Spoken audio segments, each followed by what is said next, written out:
Hello and welcome back to another Metric Nut workshop tour.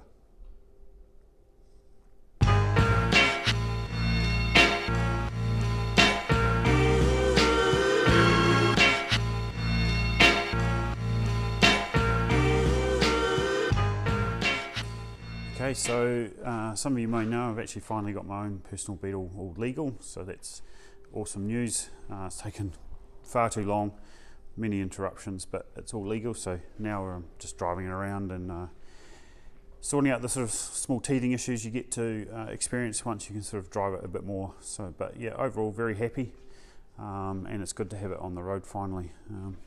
There's also on our channel, I think about a 20-minute long video where I sort of go through on this car what we've done to it and what it's got, and sort of a little bit of sort of the process that we went through. I think it may have even progressed from there a little bit more as well.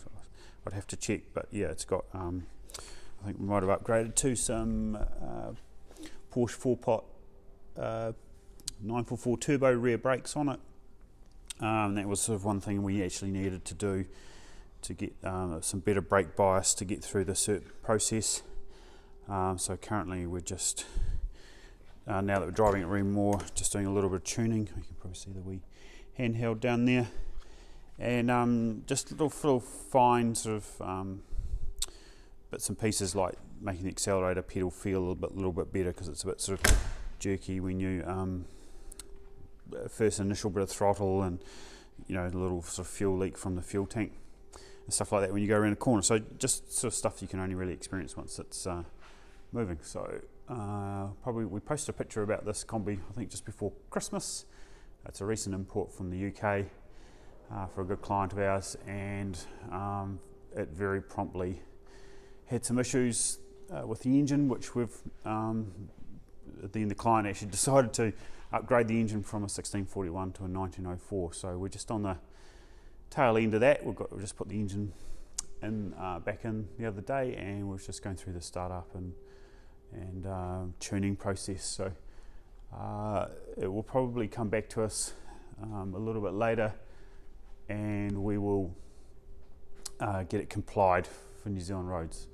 It's going to be a rather big job, just due to the amount of modifications that have been done to it. You can even see it's a early bay, but yep, we've got split window style King and link pin spindles on there, and narrow beam, and it's very low, so we've got a bit to do on that, but that's going to come back later once the owner sort of actually fully experienced the van, because he hasn't really driven it properly. And then also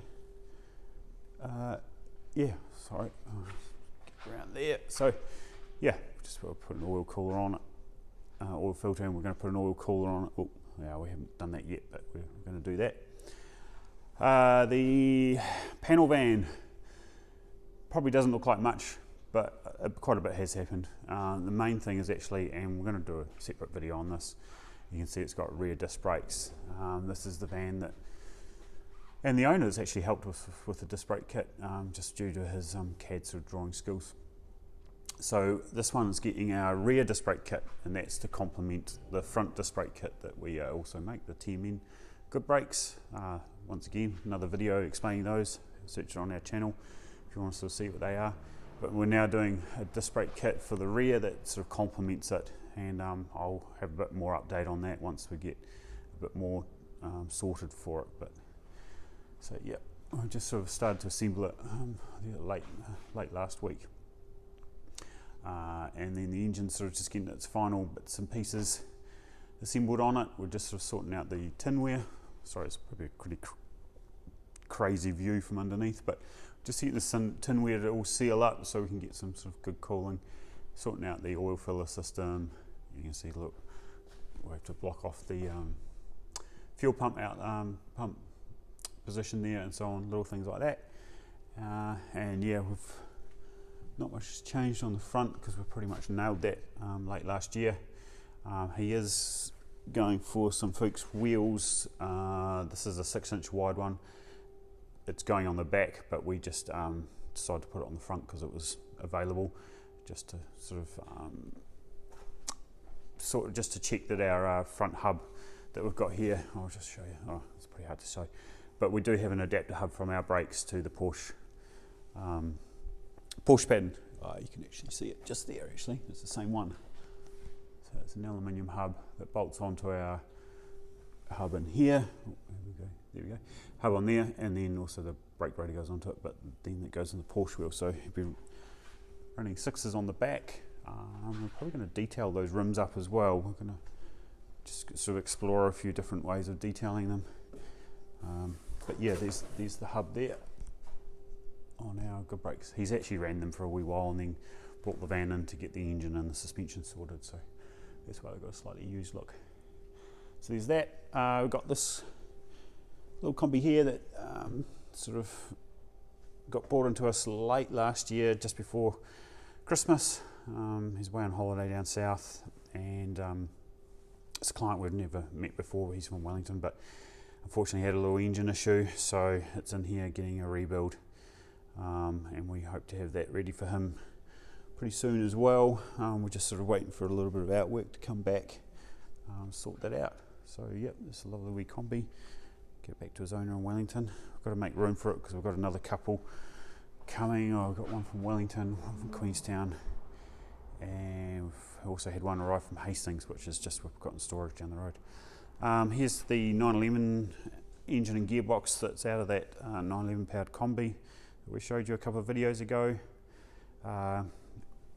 That's away getting painted at the moment, that Kombi, so we've got the engine here.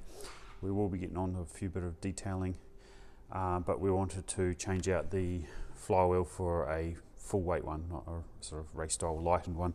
So we've got that underway, but we had to just check what flywheel it took. So we've got that popped off, and then we'll get a new clutch kit in it and detail it up a little bit.